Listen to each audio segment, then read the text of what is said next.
Hi, everybody. Hi, Hi. Freddie and Daniel. It's Freddie Hong Kong series again. It's the fifth series. And the topic tonight is visit to South Asian hometowns.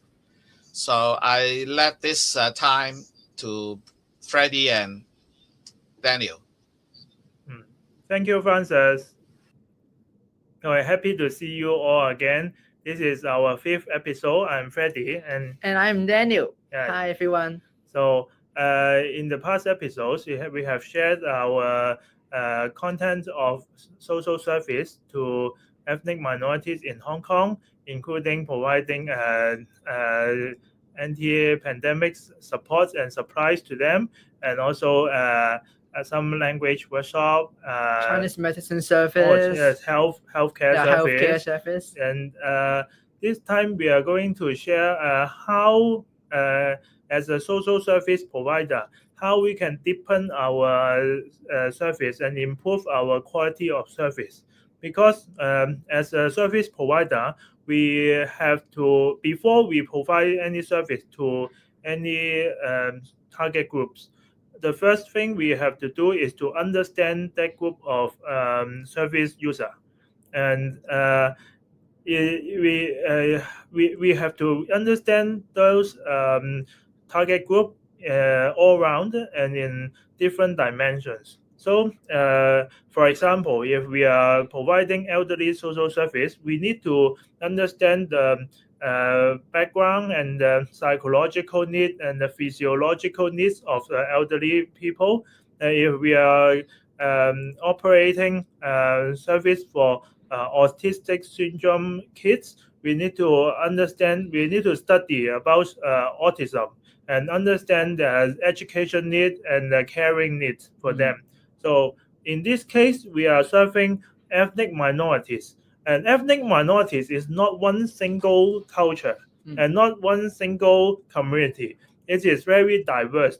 So if we have to give a quality service to these communities, we have to understand their culture in terms of maybe religions and also their habits of diets, their daily activities, and how geographic of their home country, not the people, and also how the views on society and the families.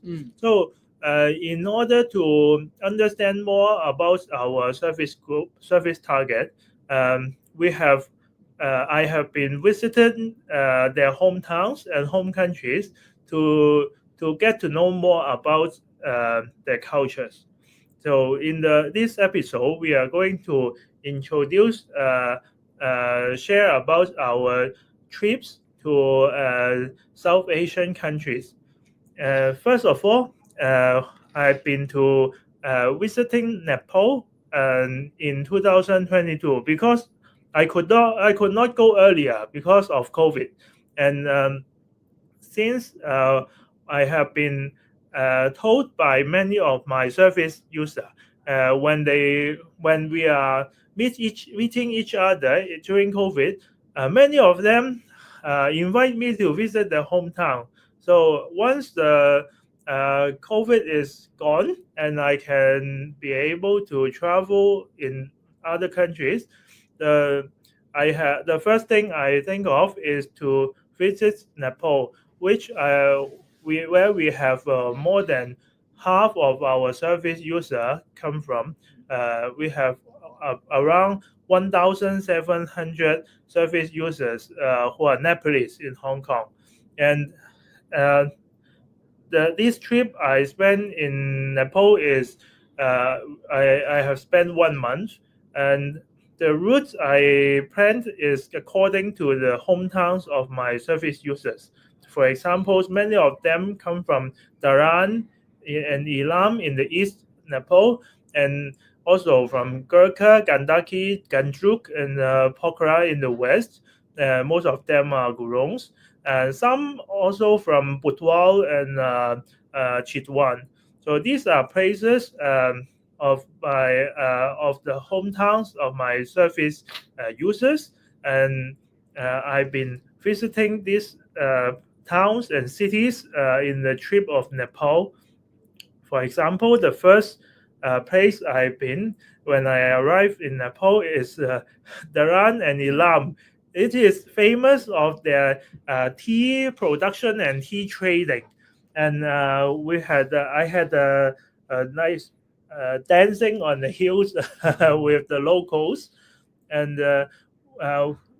there I understand the major economy and business is tea production, and this is quite geographically near close to the Darjeeling in Nepal, in India, and also they are very proud of their tea quality. And after that, I've been to the small village, small town Gorkha, and if you don't know Gorkha, then you don't know Nepalese community in Hong Kong, because most of them were the army. Yes. Served in Hong Kong for around 50 years. They came in the 60s and 70s, and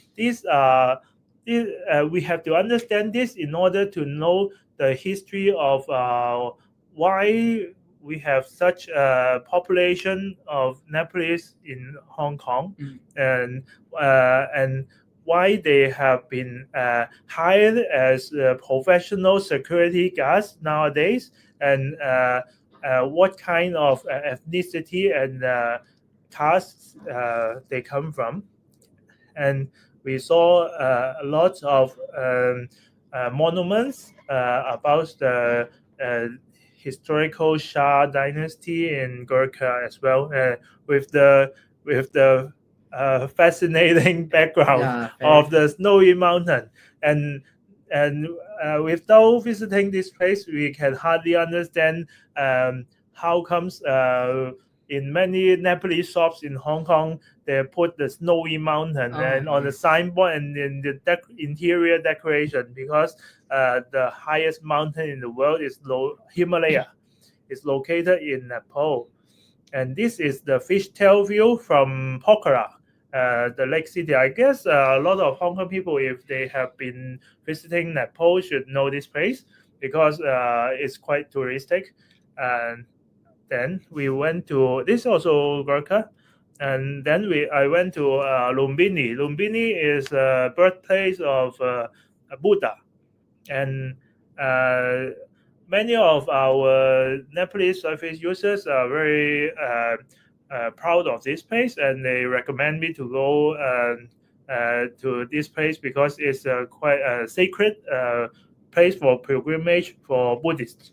But not I didn't visit this place just for the touristic purpose. I meet some Hong Kong Nepalese in Lumbini, and also in the nearby town, just half an hour bus ride, Butwal. Yeah, this friend also, he's also Nepalese in Hong Kong, and when I was traveling in Nepal, he was also in Nepal, so we meet up and visit his home.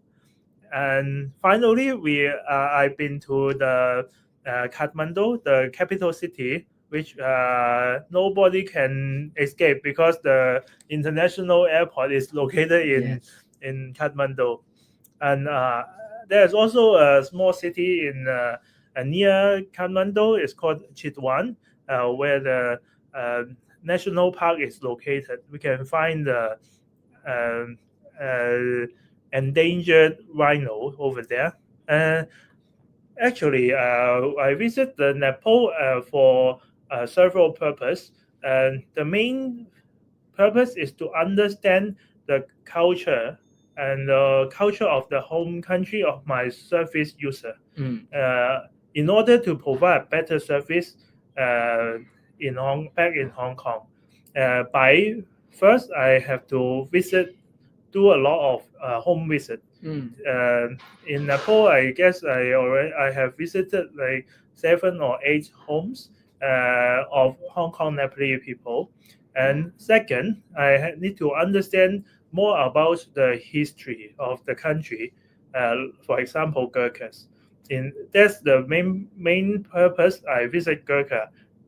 It is a small city that many tourists will miss because it's up on a hill and very difficult to go. Third purpose, I need to understand the religion. Religion is guiding the perspective of everyone to see how they view the society and how they view the world and their relationship with people, family members. So without understanding religion, we can't fully understand the mindset of a culture.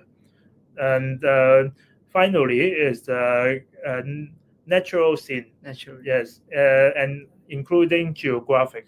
Yes. We see a lot of wild animals in Chitwan, of course, in the south pole, but in the north we can see astonishing snowy mountain, which is constructing the pride of Nepalese people. So without understanding fully in all these perspectives and these items, we can't understand deeply how a culture is. So after Nepal, I've been to Bangladesh. Just 2 months after Nepal, I've been to Bangladesh because during the COVID, I have promised so many of my South Asian friends that I will visit their hometown once the COVID is gone. So I went to Bangladesh. Bangladesh is more concentrated. The cities are not too far from each other. It's like a square or rhombus in shape. So I went to Bogota and Chittagong, Khulna, and Dhaka. Mainly these four cities. And Bogota is located in the northwest of the country, which is where we can find the historical Buddhist sites over there. And I met some local friends there who has introduced me the very famous Bangladesh dessert called doi. It is a concentrated yogurt. It has a sweet or non-sweet version, and I enjoy it very much. And this is the port of Chittagong, and I met a local family over there, which is a Hindu family, a minority religion in Bangladesh, which is has a majority population of Muslim, and these are the herbs and the seeds, the spices produced locally in Bangladesh. And I've also visited some historical and religious sites in Bangladesh. We understand that they have a huge trading business in Bangladesh, and I also visited some Hong Kong Bangladeshi back in their home country. And many of them are operating businesses, and by visiting Bangladesh, I can understand more about the economy, and also I visit a lot of the religious sites and talk to the people so that I can understand more how they feel their relationship with other religions and how they feel their own religions as well. Oh, this is also a local street food in Bangladesh. It's called fuchka. It's more or less the same as Indian and Nepal pani puri. And in Hong Kong, we can also find it. So after Bangladesh, the next station it was Pakistan. But Pakistan, I have visited it in two separate trips. First trip, I've been to the south part, Karachi and Mohenjo-daro. Karachi was the former capital of Pakistan, and it is the relatively more westernized or international city, and it has a sea coast.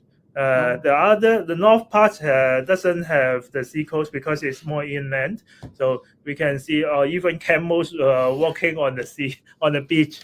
Yes. And I also met a lot of locals where they taught me more about the historical facts and the history and the politics of in Pakistan.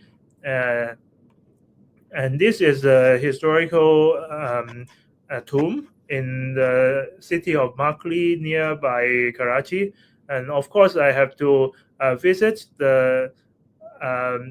This uncle is wearing a Sindhi hat, Sindhi topi, and it is a traditional headwear of the state of the southeast state of Sindh area in Pakistan.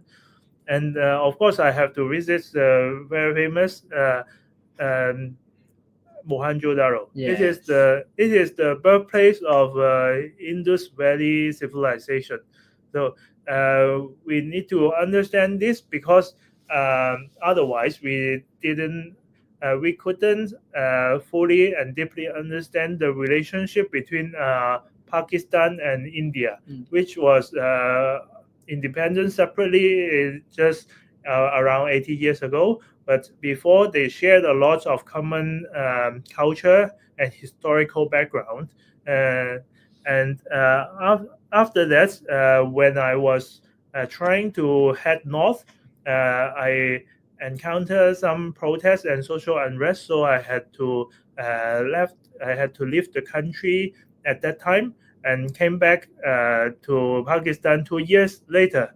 So that's why I did it in 2 separate trips. And in this trip in April 2025, Daniel was with me. Yes, I'm very happy that I can join as well. So this is your first time you visit Pakistan? Yeah, it's even my first time to travel like in the South Asian countries. South Asian countries. So you've never been to Nepal, India, Bangladesh? Yes. So first time. First time, yeah. You visit to Pakistan. Yeah. So how do you feel? I feel very excited because of course, honestly, when I firstly approached my families that I have this planning, and then they will have a very first impression that is relatively dangerous places. But unfortunately, during the trip, I keep sharing my happiness to them, and then turns out that they try to understand that this place is full of very many places for us to learn more and explore. Like Freddie mentioned, it's very full of many historical heritage, and it's very a good time for us to learn the history behind of this kind of heritage. I remember last week we have talked about learning the language of the locals of other cultures. So did you practice your language during the trip? Yes, I try my very best to talk as much as I learned in Urdu, the official language of Pakistan, with the locals there. And then from this picture, I think is also a good reflection about you can see the different designs from the certain dynasty before. Like just now, as Freddie mentioned, the Makni or no matter from this Lahore fort, it's also you can show from the architecture you can see the very special design of the Mongol dynasty. Oh, Mongol architecture. Yeah, Mongol. But by interacting daily with the local people, did you find your Urdu improved? Yes, I did find my Urdu improved because sometimes if I say wrongly, they will correct me, and at the same time, if I say something is correctly and I show my smile with a very good greeting, they feel so happy and say, "Oh, you did so well. You know a lot," and then that's very encouraging to me. I think this is a very good practice and training for us to smoothen our language, so that when we come back, we can communicate better with our service user. Yes. Not only in terms of language, but because we know we travel deeply in their home country, so we know more places and we have more themes to talk about. Like this, in this picture, it is in the north of Pakistan.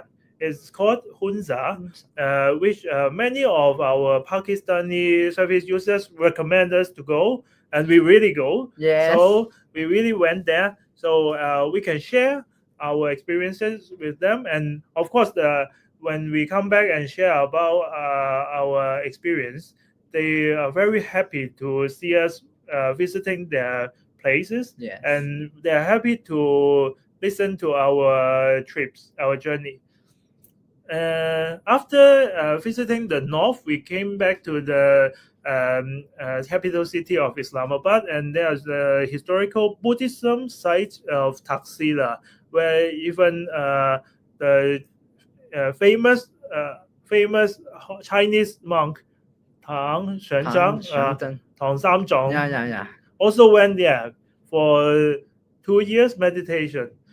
So, but of course, Pakistan is an Islamic country. They have one of the biggest mosques in the world is in Islamabad, and these are monuments of Islamabad. And the color, the person in green is you, right? Yes. And we meet some friends, local friends there, and then we have a very good meal during that time. And this is the place where we visiting one of the city called Attock. Actually, these families have linkage with Hong Kong Pakistanis, and they were introduced by our Hong Kong Pakistan friends. So they toured us around in the small town. Actually, it's not small, but the town of Attock, and where many of Hong Kong Pakistani come from. So we understand more about the hometown, and especially for those towns where lots of Hong Kong Pakistani came from. For example, Lahore or Attock or Peshawar. I also met some Pakistani who have been living in Hong Kong in the village nearby Attock is in Hasro, and finally we visit Peshawar. That's where we find that we by improving our Urdu is not enough, because a lot of Hong Kong Pakistani came from another city called Peshawar, and they speak Pashto. Yeah, they speak Pashto. The language that so we also tried our best to learn some Pashto words, Pashto vocabs from this city, and this is also the one of the purpose why we have to visit the home countries of our service users, because we need to understand. In order to understand the culture, we have to understand also the food culture, the history, the politics, the economy, geography, religions, and also the language. These are all very important elements in understanding a culture. So after visiting these home countries, of course, I also want to visit India again. Before, I have been studying in India for 1 year, so I have been also visiting India cities, many Indian cities before the COVID happened. So of course, I also want to visit more deeply. Every home countries we cannot cover every cities. So we will go to Nepal again in the future, also Bangladesh. So this is why we have to visit their hometowns, and not just for sightseeing, not for tourists. We went there to understand more deeper in the culture of our service user, and as more important is we grasp the opportunity to visit their homes, and if they are also back in their home countries, or we can visit the families of our service users. It's also contribute a lot to improve our quality of service. Yes. So that is what we have to share today. Thank you, Daniel. Thank you. And thank you, Francis. Francis, for inviting us to share today. And remember to like this channel. Yes. Okay, thank you. It's very interesting to learn your hometown visit, huh? And also sharing with us the happiness in working with the ethical minorities in Hong Kong.